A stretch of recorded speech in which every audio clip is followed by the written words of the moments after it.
नमस्कार दोस्तों, मैं आप सभी का चिर परिचित दोस्त उपस्थित हूं आप सभी की सेवा में एक बेहद ही महत्वपूर्ण जानकारी को लेकर के। जी हां, आज का हमारा टॉपिक है सीताफल के फायदों से रिलेटेड, यानी जिसे हम कद्दू भी बोलते हैं। कद्दू का फल आकार में बड़ा होता है और यह 6 महीने तक खराब नहीं होता है।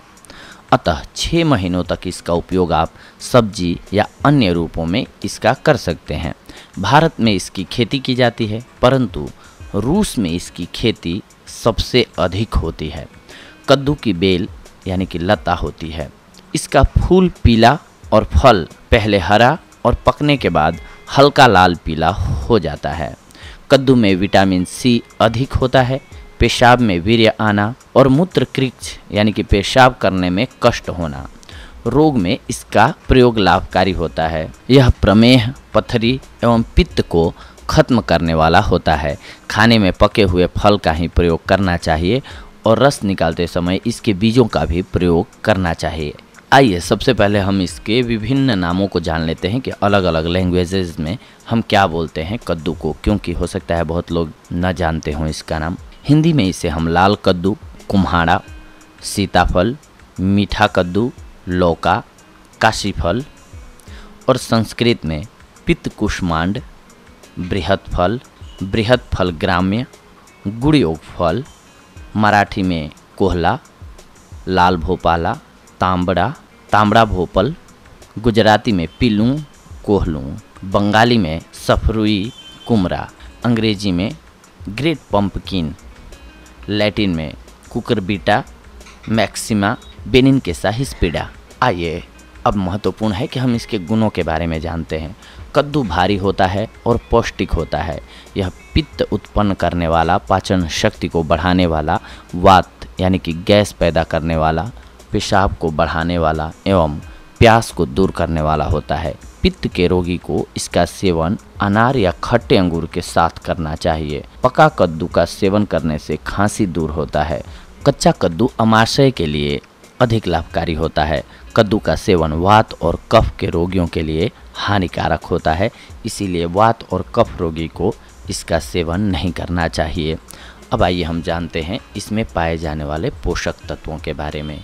इसमें प्रोटीन 1.4% होता है, वसा 0.1%, कार्बोहाइड्रेट 5.3%, पानी 92.0%, विटामिन ए 84 IU प्रति 100 ग्राम की मात्रा में, विटामिन बी 200 IU 100 ग्राम की मात्रा में, आयरन 0.7 मिलीग्राम प्रति ग्राम, फास्फोरस 0.3%, कैल्शियम 0.01%।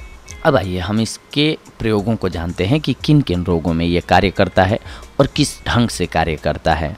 कद्दू का रस 10 से 20 मिलीलीटर की मात्रा में निकाल लें और इसमें 10 ग्राम मिश्री मिलाकर दिन में 2 बार सेवन करें। इसके सेवन से अम्ल पित्त का रोग दूर होता है। कद्दू का रस सेवन करने से खट्टी डकारें एवं एसिडिटी की परेशानी दूर हो जाती है।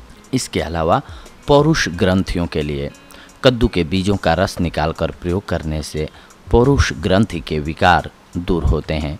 पौरुष ग्रंथि बढ़ जाने पर इसे रोकने के लिए 40 साल से ऊपर के लोगों को इसका प्रयोग रोजाना खाने में करना चाहिए। पेट में अगर कीड़े हो गए हैं तो कद्दू का रस निकालकर पीने से पेट के कीड़े खत्म होते हैं। मूत्र रोग की सभी परेशानी को दूर करने के लिए कद्दू का प्रयोग किया जाता है। शरीर का सूज जाना, पेशाब में शक्कर आना एवं मूत्राशय में पथरी बनना इत्यादि रोगों को ठीक करने के लिए कद्दू का रस प्रतिदिन सेवन करना चाहिए। लहसुन की मात्रा से 3 गुना कद्दू का बीज मिलाकर पानी में उबाल लें और फिर इस पानी को छानकर कुल्ला करें। इस तरह लहसुन एवं कद्दू के बीज को पानी में गर्म करके प्रतिदिन कुल्ला करने से दांतों का दर्द एवं अन्य परेशानी दूर होती है। कद्दू के बीजों को पीसकर लगाने से घाव के कीड़े खत्म होते हैं। आग से जल जाने पर सफ़ेद कद्दू के पत्तों को पीसकर जले हुए भाग पर लेप करना चाहिए। इससे जलन शांत होती है और जख्म ठीक होते हैं। शरीर की सूजन के लिए कद्दू के लगभग 8 से 10 बीजों को शहद के साथ मिलाकर खाइए, सूजन दूर हो जाएगी। अगर जहर का असर हो रहा हो शरीर में तो भोजन या रासायनिक विष के सामान्य प्रभावों को दूर करने के लिए कद्दू का रस प्रयोग किया जा सकता है। इससे आपका शरीर शुद्ध होता है। अगर हाथ पैरों में जलन हो रही है तो उसमें कद्दू के बीज को पीसकर जलन वाले स्थान पर लगाएं और थोड़ी देर रखकर खारे पानी से धो लें। इससे हाथ पैरों की जलन दूर होती है। पैरों में जलन होने पर पैरों को खारी पानी में डुबा कर रखना चाहिए, इससे भी जलन दूर होती है।